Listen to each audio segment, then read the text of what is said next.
Hello everyone, स्वागत है आपका आपके प्यारे से यूट्यूब चैनल एब्जॉर्ब क्लासेस में। तो आज की इस वीडियो में हम लोग 12th क्लास के हिंदी का चैप्टर नंबर 6 ओ सदा नीरा, जिसके लेखक जगदीश चंद्र माथुर जी हैं और यह एक निबंध है।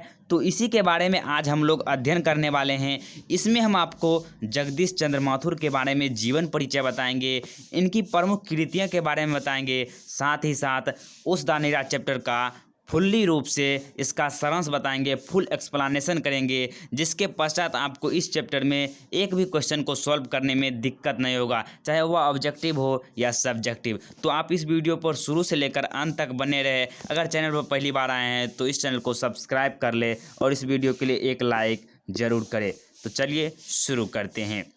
तो ओ सदा नीरा के लेखक जगदीश चंद्र माथुर जी हैं, जिनका जन्म 16 जुलाई 1917 ईस्वी को शाहजहांपुर उत्तर प्रदेश में हुआ था। यह उत्तर प्रदेश के निवासी थे और शाहजहांपुर में इनका जन्म हुआ था 16 जुलाई 1917 ईस्वी को, और इनकी मृत्यु जो है वह 14 मई 1978 ईस्वी को हो गया था। और इसके शिक्षा दीक्षा के बारे में बात करते हैं तो इन्होंने एमए जो है ना वह अंग्रेजी से किया था।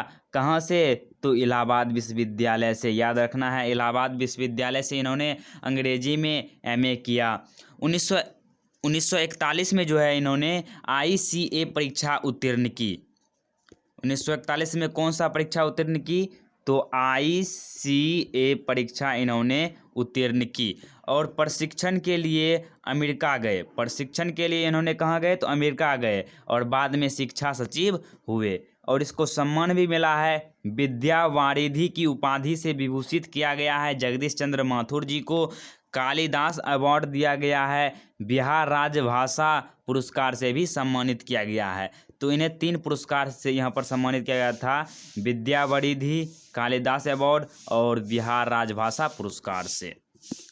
ओ सदा नीरा क्या है? तो यह एक निबंध है। याद रखिए, ये पूछा जाता है इसकी कौन सी विधा है? तो यह एक निबंध है। जगदीश चंद्र माथुर एक प्रतिभाशाली लेखक, नाटककार, संस्कृत कर्मी एवं प्रशासक थे। और इसकी कृतियों को आपको ध्यान में रखना है। कृतियाँ तो खासकर आपको छोड़ना ही नहीं है। तो इसकी कृतियाँ में आता है मेरी बांसुरी, जो इसका प्रथम एकांकी भी था और जो 1936 ईस्वी में प्रकाशित हुआ था। इससे देखिए 3 प्रश्न बनेंगे। एक प्रश्न यह रहेगा कि जगदीश चंद्र माथुर जी का प्रथम एकांकी क्या है? तो मेरी बांसुरी। और यह कब प्रकाशित हुआ था? तो 1936 ईस्वी को। मेरी बांसुरी जगदीश चंद्र माथुर की कौन सी एकांकी है? तो प्रथम एकांकी है। फिर है भोर का तारा, VVI भोर का तारा। याद रखिए 1946 ईस्वी में 5 एकांकी नाटकों का यह संग्रह है। भोर का तारा एक एकांकी नाटकों का संग्रह है, जिसके अंतर्गत 5 एकांकी संग्रहित है और जो 1946 ईस्वी में प्रकाशित हुआ था। और जो चैप्टर आप यहाँ पर पढ़ने वाले हैं ओ सदा नीरा, उसके बारे में भी बताएंगे। और उससे पहले है ओ मेरे सपने, 1950 ईस्वी में प्रकाशित हुआ था। कोणार्क 1951 में प्रकाशित हुआ था। बंदी 1954 में प्रकाशित हुआ था। और शारदिया 1959 में। पहला राजा, यही पूछा जाता है, पहला राजा किसकी रचना है? जगदीश चंद्र, 1969 में प्रकाशित हुआ था। फिर है दशरथ नंदन 1974 में। कुंवर सिंह की टेक 1954 में। याद रखिएगा इसे। फिर है गगन सवारी 1958। फिर है 10 तस्वीरें। 10 तस्वीरें किसकी रचना है? याद कीजिए, जगदीश चंद्र माथुर की। तो इस तरह से आपका ये पूरा परिचय हो गया। तो यहाँ पर हम आपको बता देते हैं आपकी ओ सदा नीरा का मतलब क्या होता है। तो यहाँ पर देखिए सदा नीरा शब्द है, ये शब्द को पकड़िए। देखिए ये 2 शब्दों से मिलकर बना है, एक सदा, एक यहाँ पर सदा है और एक नीर है। तो सदा मतलब क्या होता है? हमेशा। नीर मतलब होता है पानी, जो हमेशा पानी से भरा रहता है। तो यहाँ पर कौन भरा रहता है? तो नदी जो है वह हमेशा पानी से भरा रहता है। इस चैप्टर में गंडक नदी और चंपारण भूमि का चर्चा किया गया है। बिहार के उत्तर पश्चिम चंपारण भूमि का इसमें चर्चा किया गया है। तो ओ सदा नीरा का मतलब होता है वैसा नदियाँ, वह गंडक नदी जो हमेशा पानी से भरा रहता था, लबालब रहता था। तो उस नारे का यह मतलब हो गया। और इसे आप इस तरह से भी कह सकते हैं बारहमासी नदियाँ। बारहमासी नदियाँ कहने का अर्थ है कि वह नदियाँ जो 12 महीना तक उसमें पानी रहता ही रहता है, वह कभी सूखता ही नहीं है, वह भरा रहता है। तो इसका शाब्दिक अर्थ यही होता है।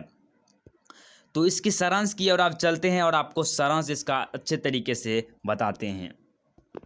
अगर हम आपको इसका सारांश 2 मिनट में बताना चाहे तो कुछ इस प्रकार से बता सकते हैं। पहले ये सब बताएंगे, उससे पहले आप 2 मिनट में इसका सारांश शॉर्ट में सुन लीजिए। तो ओस दा नीरा एक निबंध है जो जगदीश चंद्र माथुर के द्वारा दिया गया था। ओस दा नीरा का मतलब होता है कि वैसा नदियाँ जो हमेशा पानी से भरा रहता है। और इस चैप्टर में जो है चंपारण भूमि और गंडक नदी का वर्णन किया गया है। चंपारण भूमि वह भूमि था जो उर्वरा से युक्त था, जहाँ पर आप थोड़ा सा बीज डाल दीजिएगा तो आपको अपार वहाँ पर फसल की प्राप्ति होती थी। वही भूमि चंपारण भूमि थी। वहाँ पर हिमालय की जो तलहटी थी उसके नीचे वृक्षों का भंडार था, घना घना वृक्ष था। उस घना वृक्ष में वहाँ के राजा और महाराजाओं ने शरण लिया था। लेकिन जब 1325 ईस्वी में तुगलक वंश के संस्थापक आए थे, वहाँ पर तुगलक वंश के जो राजा थे, उन्होंने हरि सिंह को से युद्ध होता है और जाके वहाँ पर खाली तलवार चलता है और जाके सभी वृक्षों को काट दिया जाता है, जिस कारण से वहाँ पर वृक्ष जो है ना एक खेत के रूप में बन जाता है और वहाँ पर लोग खेती करते हैं। और इसमें यह भी कहा गया है कि चंपारण की भूमि इतना उर्वरा शक्ति से युक्त था कि वहाँ पर फसल जो है ना अधिक मात्रा में होता था। तो अंग्रेज को लोभ आ गया और अंग्रेज ने इस भूमि पर कब्जा कर लिया। वह कब्जा इसीलिए किया क्योंकि उन्होंने चंपारण की भूमि में नील की खेती करना चाहता था।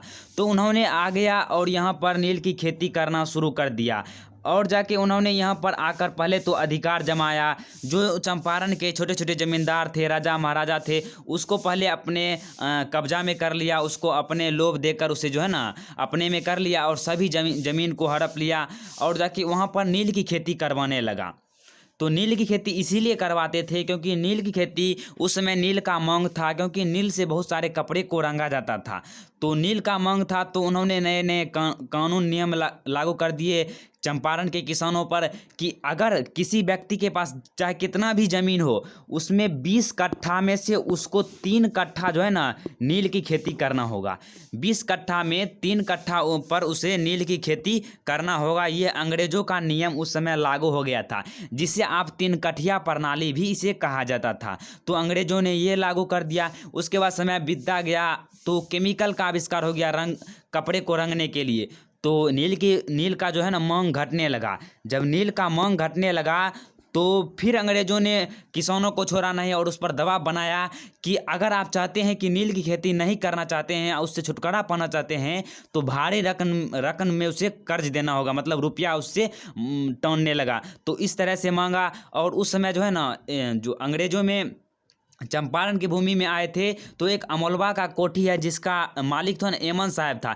एमन साहब बहुत ही खतरनाक था। वह किसी के झोपड़ी में आग लगा देता था जब मन किया। वह सनका हुआ व्यक्ति था, किसी के झोपड़ी में आग लगा देता था।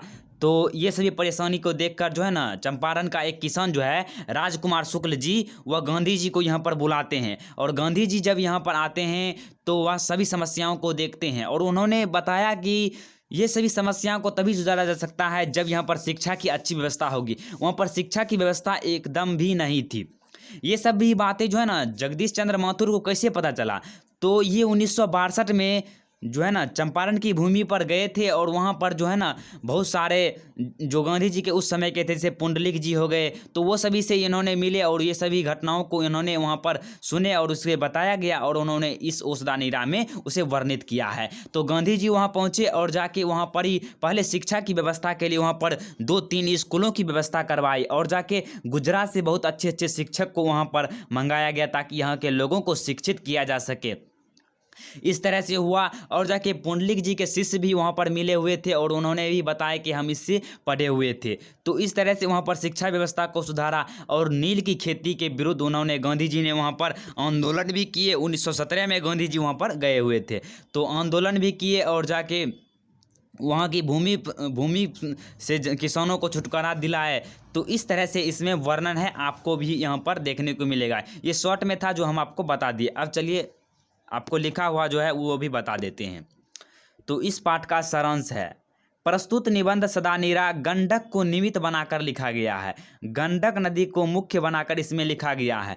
गंडक नदी वही नदी था, इसमें बताना भूल गए कि गंडक नदी वही नदी था जहाँ पर पानी जो है ना संयम रहता था, मतलब शांत रहता था। और वहीं पर ही गौतम बुद्ध जब जाते थे उस रास्ते से तो वह नदी उफान का रूप नहीं लेता था। वहाँ पर बहुत सारे ऋषि मुनि ने वहाँ पर तप किया और जाके मुक्ति प्राप्त किया। लेकिन अब वही नदी उफान का रूप ले लिया है। लेकिन अभी के जो इंजीनियर हैं, इंजीनियर का भी जगदीश चंद्र माथुर जो है ना बहुत शुक्रगुजार करते हैं कि उन्होंने जो है यहाँ पर व्यवस्था करवाया। और यह इस नदी का जो है ना प्रभाव था, जो बाढ़ का भयंकर रूप लेता था, वह अभी कमा है। लेकिन वृक्ष के कटने के पश्चात इस नदी में बाढ़ का उफान आ जाता था और बाढ़ आ जाता था। तो इसी कारण इस गंडक नदी को इसमें निमित्त बनाकर लिखा गया है।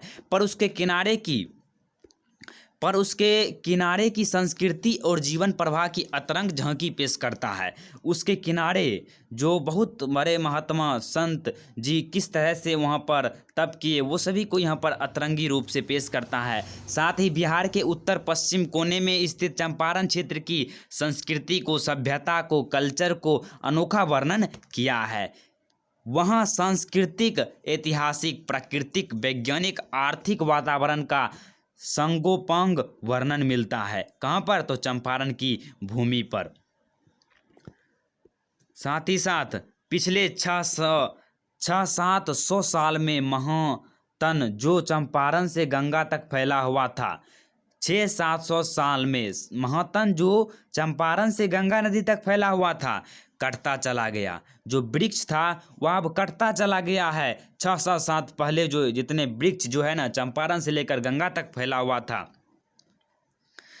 जैसे अगणित मूर्तियों का भंजन होता गया। मूर्ति मतलब वही होता है जो मिट्टी का मूर्ति बनाया जाता है। वह भी प्रकृति देवी, देखो उसमें जो है ना वृक्ष को भी पूजा किया जाता था, तो वही को मूर्तियाँ माना गया है, वृक्ष को ही। तो प्रकृति देवी, वन सीढ़ी की प्रतिमाएं, वन सीढ़ी मतलब वृक्ष की प्रतिमाएं, कर्नाट वंश के राजा हरि सिंह देव को, ये हम आपको बता दिए थे पहले ही, फिर भी बता रहे हैं यहाँ पर देखिए। कर्नाट वंश के राजा कौन थे? तो हरि सिंह देव को 1325 ईस्वी में मुसलमान आक्रमणकारी गयासुद्दीन तुगलक का मुकाबला करना पड़ा 1325 ईस्वी में। और विशाल आक्रमणकारी सेना जंगल के किनारे खड़ी थी। हरि सिंह देव का दुर्ग वन की गहराई में निश्चल छुपा हुआ था। जो हरि सिंह देव था उसका जो पूरा निवास स्थान था वह जंगल के निश्चल ही उसमें छुपा, जंगल के गहराई में ही वह छुपा हुआ था। लेकिन जब वह राजा आया तो उन्होंने सभी जंगल को तलवार की धार से काट कर अलग कर दिया। वह घना वन मजबूत और मोटी प्राचीरों से अधिक दुर्भेद जान पड़ा। मतलब जो है ना वह जंगल जो है इतना मोटा था, इतना घना था, मानो वो बहुत बड़ा एक किला हो, किला की तरह वह था। और विशाल आक्रमणकारी सेना के किनारे वह खड़ी थी। और वह घना वन मजबूत और मोटी प्राचीरों से अधिक दुर्भेद जान पड़ता था, मतलब उसे कोई भेद नहीं सकता है। सुल्तान, यहाँ पर देखिए क्या है, सुल्तान घोड़े से उतरा और तलवार से उसने एक विशाल विटफ के तने पर आघात किया। उसके गिरते ही बिजली भी दौड़ गई उसके सैनिकों से और हजारों तलवारें घने वन के वृक्षों पर टूट पड़ी। मतलब जब तुगलक जो है ना गयासुद्दीन तुगलक एक तलवार मारा तो उसके जितने भी सैनिक थे वो सभी वृक्षों पर टूट गए और सभी वृक्षों को काट कर धड़ से अलग कर दिया। देखते ही जंगल के बीच राह खुल गई, रास्ता खुल गया। हरि सिंह देव का गढ़ अपना घोंसला खो बैठा और उन्होंने नेपाल भाग गया।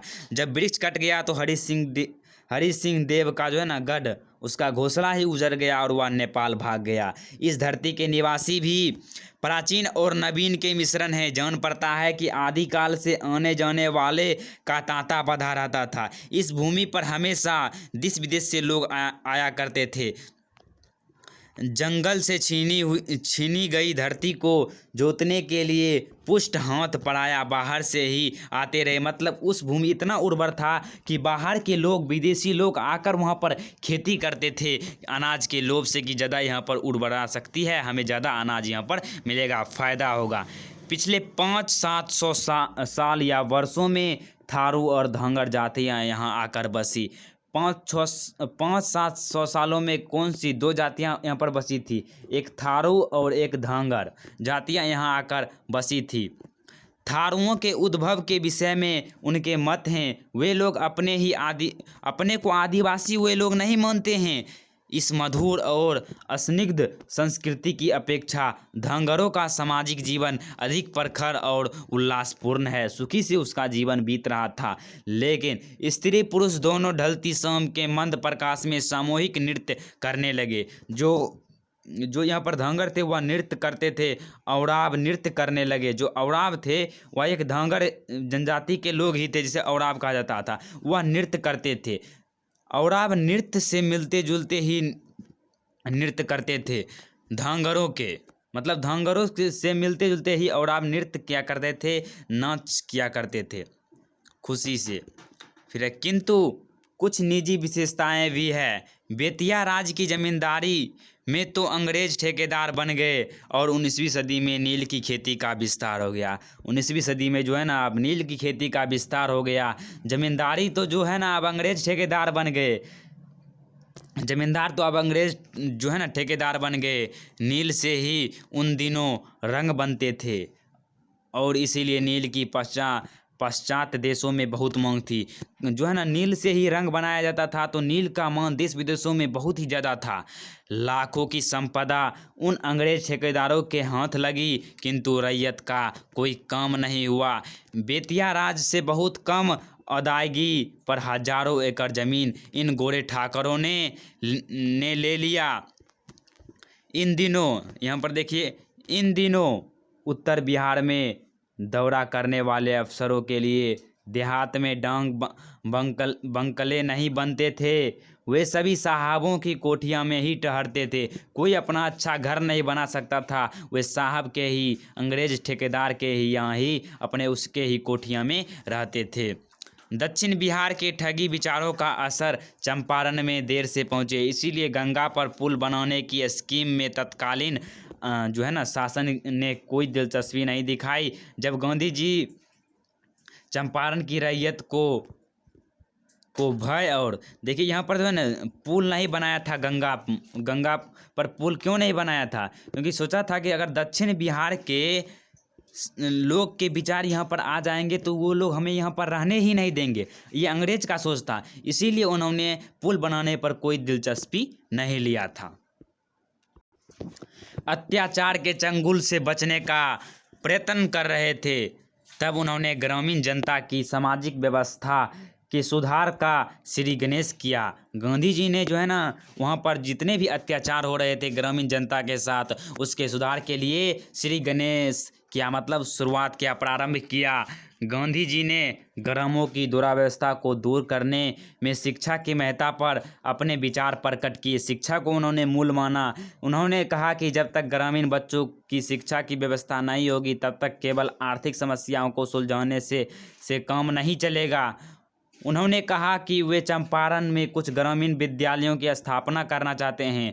थोड़े दिन बाद उन्होंने तीनों गांवों में आश्रम विद्यालय स्थापित किए, बड़हरवा, मधुबन और भितिहरवा। ये तीनों में उन्होंने विद्यालय की स्थापना किया था, ग्रामीण विद्यालय का। ये तीनों नाम याद रखिए, ऑब्जेक्टिव पूछा जाएगा। बड़हरवा, मधुबन और भितिहरवा, ये तीनों का नाम आपको याद रखना है।